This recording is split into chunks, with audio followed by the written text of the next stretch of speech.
Welcome back to Roompact's ResEdChat podcast. This podcast series is a digital variety hour of presentations, webinars, and interviews on topics of interest to residence life and education professionals. We have a number of different great, exciting topics coming to you in the future, and I'm really pleased today to welcome Quan Phan, who is the LGBTQ program coordinator and advisor at the University of Oklahoma. In the Gender and Equality Center. A good friend of mine. Welcome, Quan. So good to see you. It's so good to see you too, Paul. Awesome. Well, one of the reasons why I wanted to invite you on the podcast today is you do a lot of really cool design work. I have some history with design and things like that, but I mean, you are a true designer. You can draw it, you can put it together. You are right up there with people that are more expertly trained in doing this kind of work. And I know you also integrate it with your practice in student affairs and formerly in housing and residence life, which is where you used to work. And that's kind of what I wanted to talk to you about today. Can you tell us some of the things that maybe you've worked on in the past or done where you've done some design work for housing and residence life, or even in the work that you do now?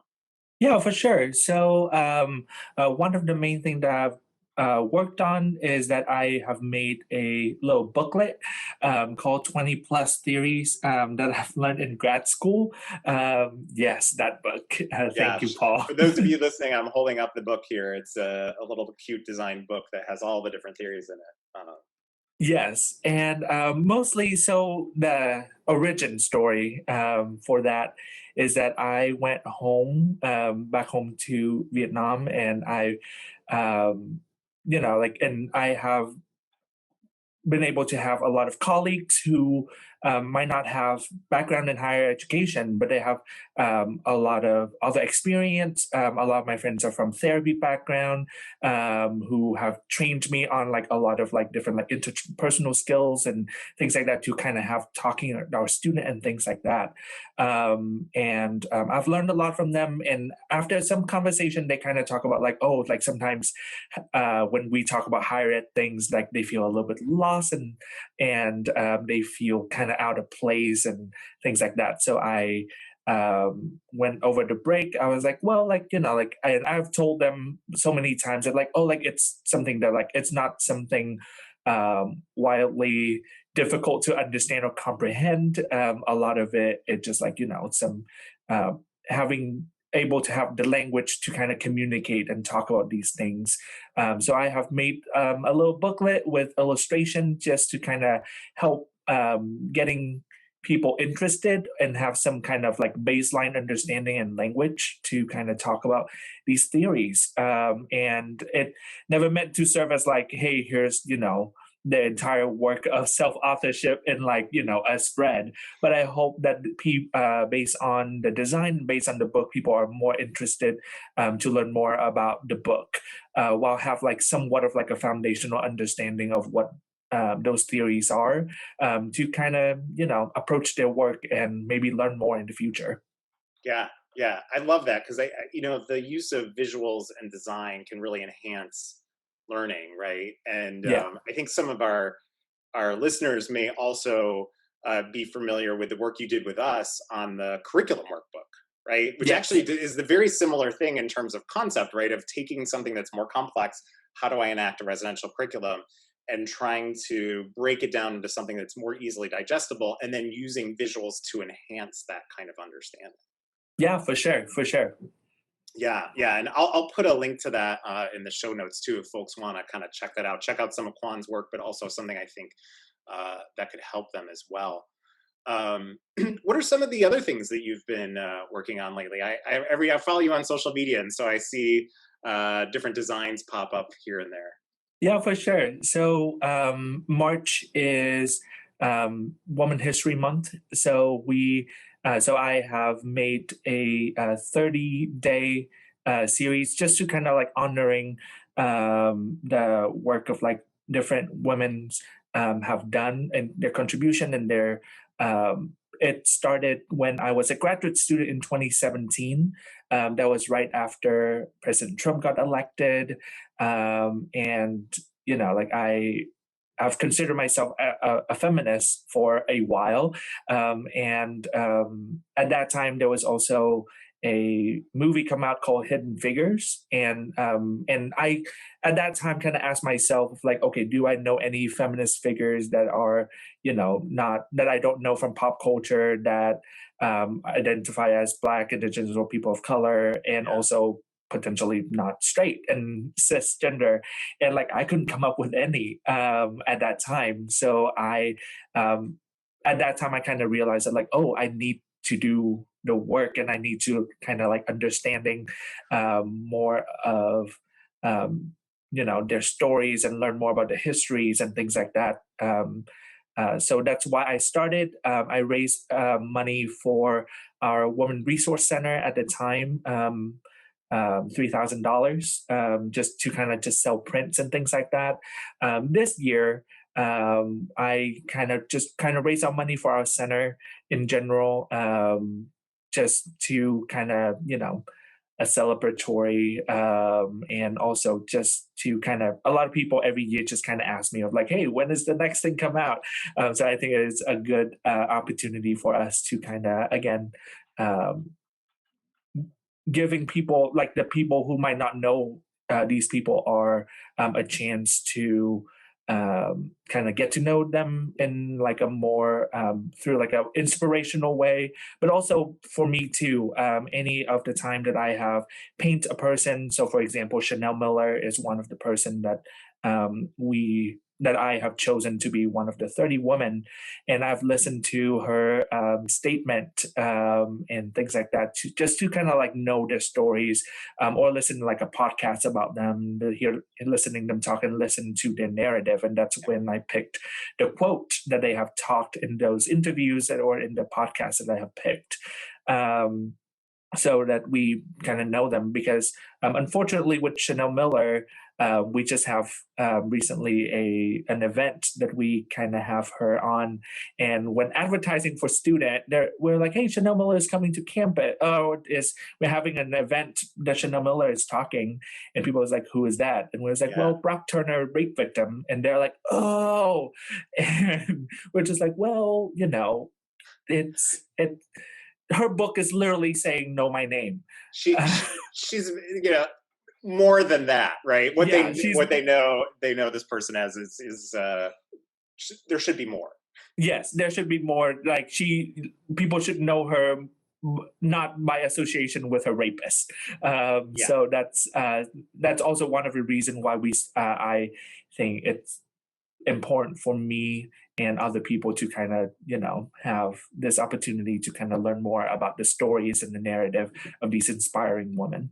Yeah, I love that, because especially with how students today consume media, and we're talking about Instagram, we're talking about TikTok and things like that, that quotes from folks, visuals help.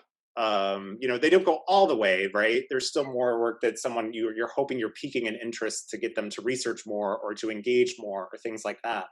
But that can be a really powerful tool in kind of bringing that forward. Yeah, for sure. I have a favorite of yours, which is Marsha P. Johnson. That is my absolute favorite. But we won't make this podcast about Marsha, but that's my absolute favorite one. But what have you found in terms of like you're incorporating your design abilities into your work with students? What's some of the impact of that? What is their reaction? What have been your successes? What are areas where you're like, oh, I learned something from that? Yeah, I think incorporating design in co-curricular learning is important. One thing is that our student, we're living in a world where we have to competing for student attention all the time, right? Like we have to kind of, and student attention span may or may not have, like you have to get student attention and have to keep them for a while because of all of the noise, all of the things that they're exposed to. So, a TikTok is 1 minute and you better keep it engaging or they can just scroll it right by, right? Same thing with Instagram. And that's how students are consuming knowledge now. A year ago when, with the murder of George Floyd and a lot of like racial justice content start to happen, when I talk to students say, oh, I've read this thing on Instagram, and I've learned about this snippet about the information, or I keep updated with the trial and things like that through social media. And that's how they engage in social justice work. They engage in coalition building. They educate themselves through social media. So that's one thing that I think, and because the nature of all of those media are so visual based, I think it's important for us as educators to kind of take into consideration of those as well. How do we present information? Is it accessible? Um, the information we might find interesting, but the student scrolling through Instagram might not know that. And so, how to captivate student attention. And also, that's one function of graphic, but I think it's also helpful to kind of illustrate what you're talking about. So, there's a vast amount of research saying that, visual learning and text learning go hand in hand together really well. So if you have a graphic to kind of illustrate what you're talking about, really help a learner to kind of enhance their understanding. And it's go to multiple level. If you kind of illustrate them, here's what you're talking about. That's great. But you can also use like a metaphorical kind of graphic that take them through multiple form of learning that kind of in like the learning psychology process in their brain, that they have to go through multiple loop of learning, understanding different kind of content and kind of sew them together. So I think that it's I think the majority of the people kind of talk about it in terms of like, here's an engaging material, but we also need to take into consideration of like, no, it's a teaching tool that people can certainly use to enhance the language, to enhance the material that people are asking our students to engage in. Yeah, yeah, absolutely. You make me think of,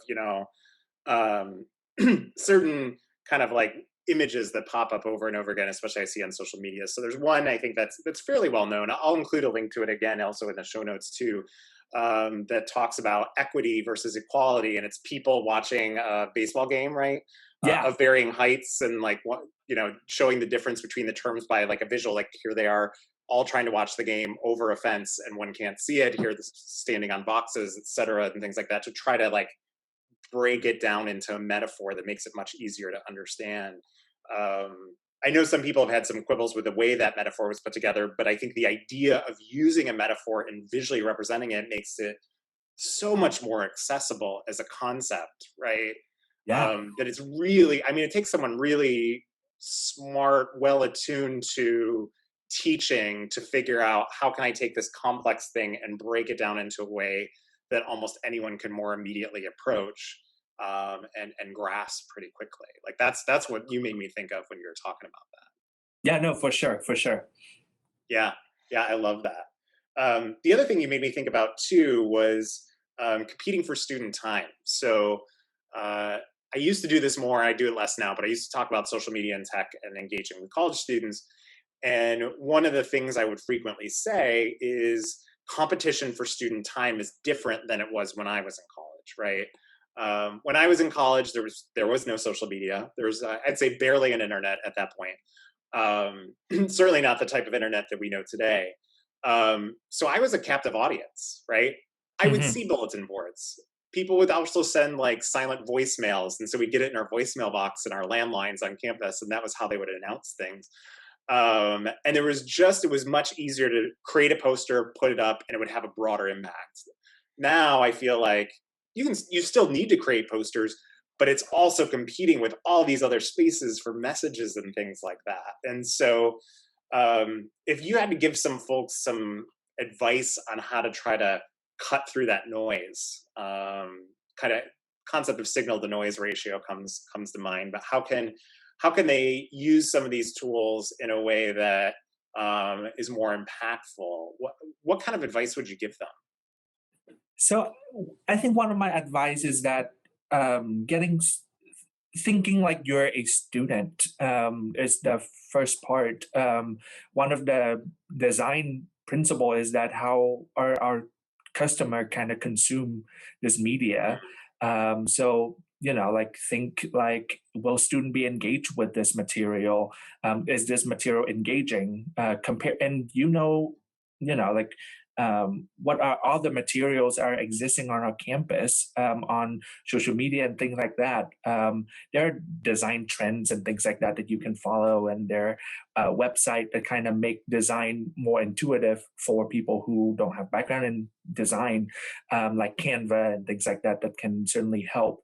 But I think a main thing is that how are we being more just like any other strategy, how are we being intentional in the way that we approach in designing? And anybody can throw some graphic on Canva, but how do we take it to another step? Whether it's editing our language, editing the image, or putting it in a different, interesting format. I think Canva now also have opportunity for people to like kind of create like a short videos or some like moving graphic and things like that, motion graphics.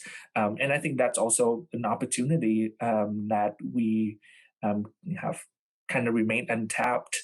Like I've seen a lot of videos recently in my work.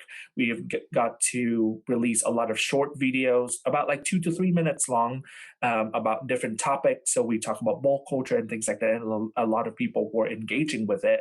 And it's basically the same concept as like a TED Ed or like a Vox video talking about different issues. And I think it's important for us to kind of take into those media into consideration of how we just kind of disseminate our knowledge to our student if they're choosing to engage that way.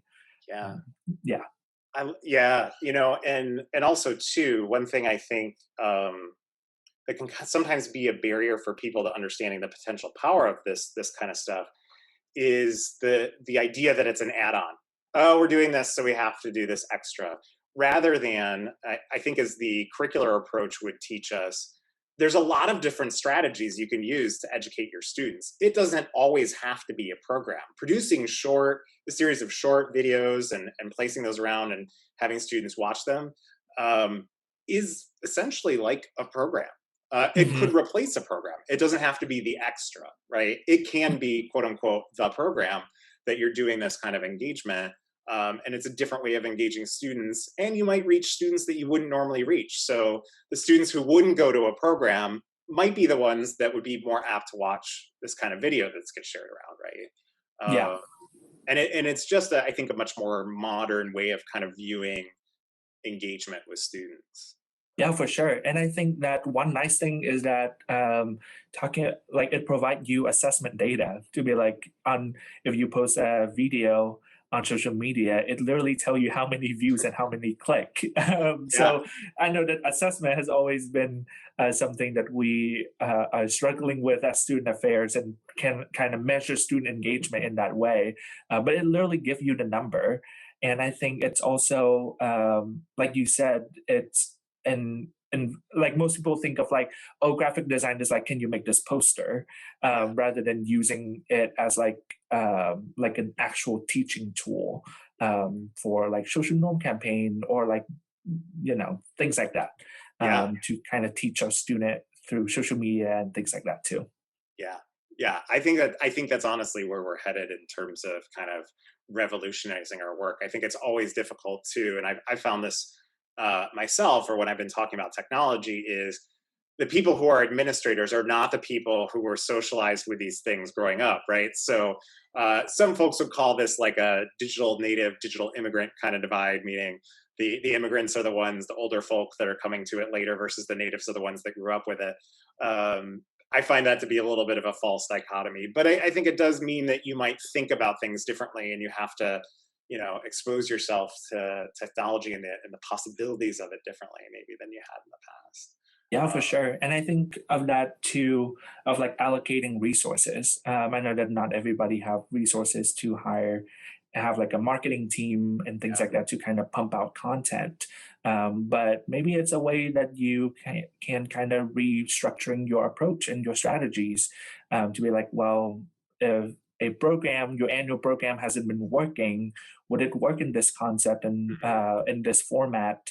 And is it worth investing in someone, right? Just to kind of like doing this work for your program center, etc. Yeah. Yeah. Can we Yeah. take our pizza money from this program that's no longer working and put it towards maybe a higher quality video production or visual design or things like that? Yes. I think I'd also encourage folks as well, because the quality, I think, of the visuals also matters. Like, you want it to really catch attention, and so like you need someone who has an artist sensibility really to kind of do that work. And it can be very expensive. Um, but if you're on a college campus, you've probably got a number of students who are pretty freaking talented, right? In a number Hmm. of these areas, maybe even certain majors or things like that. That could also present a really great way to pay a student, engage a student on something, work with a faculty member who might want to incorporate it as a project as part of a class or something like that. That can be a really other powerful way of getting this kind of content when you don't necessarily have the means to hire a top dollar designer to do it for you.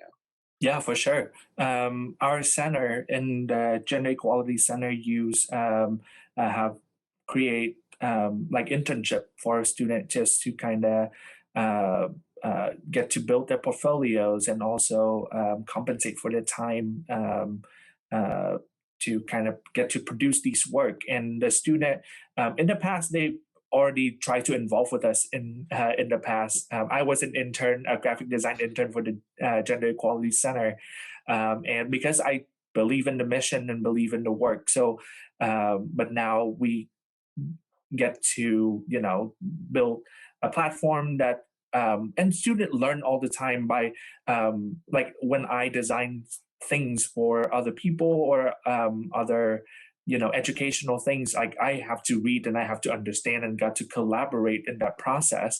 And I've learned a lot and our students have learned a lot about different things about different subject that we're trying to educate our student to. So it's definitely an educational opportunity to engage a different way to kind of engage our student as well.